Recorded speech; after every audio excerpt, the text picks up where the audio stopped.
राम कृष्ण हरी. एकतरी ओवी अनुभवावी किंवा वाचावे ज्ञानेश्वरी, डोळा पहावे पंढरी. सांगितल्याप्रमाणे ज्ञानेश्वर महाराज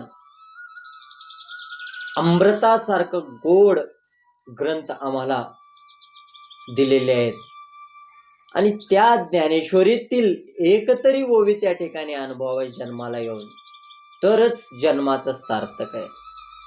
म्हणून अध्याय 9 राजविद्या राजगुह्य योग, ओवी क्रमांक 24.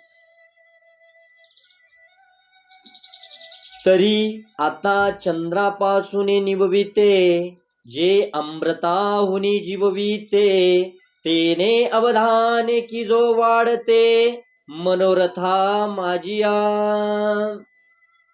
सर्व श्रोतेगणांच्या चरणी नतमस्तक, नाथ बाबांच्या चरणी नतमस्तक, श्री ज्ञानेश्वर महाराजांच्या चरणी नतमस्तक. ज्ञानेश्वर महाराज म्हणतात की बाबा,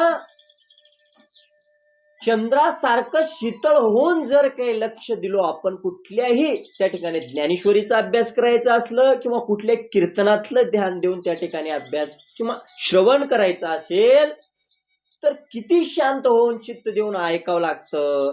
तर चंद्रासारखं शीतळ शांत व्हावं लागतं, तेव्हा कुठंतरी एक ओवी अनुभवाला येते, असं ज्ञानेश्वर महाराज सांगतात की बाबा, म्हणून शांत व्हा, स्थिर व्हा. घालून या भार राहिलो निश्चिंती, किंवा तुका मने घालू तयावरी भार, वाहू हा संसार देवा पायी. जितकं शांत चित्तेनं त्या ठिकाणी आपण ऐकलो, तितकं सरळ आणि सोपं आपलं जीवन जाईल.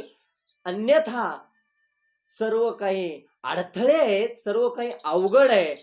म्हणून शांत चित्तेने ऐका आणि माझं मनोबल वाढवा, असं ह्या 24व्या ओवीमध्ये ज्ञानेश्वर महाराज आम्हाला तुम्हाला सांगतात.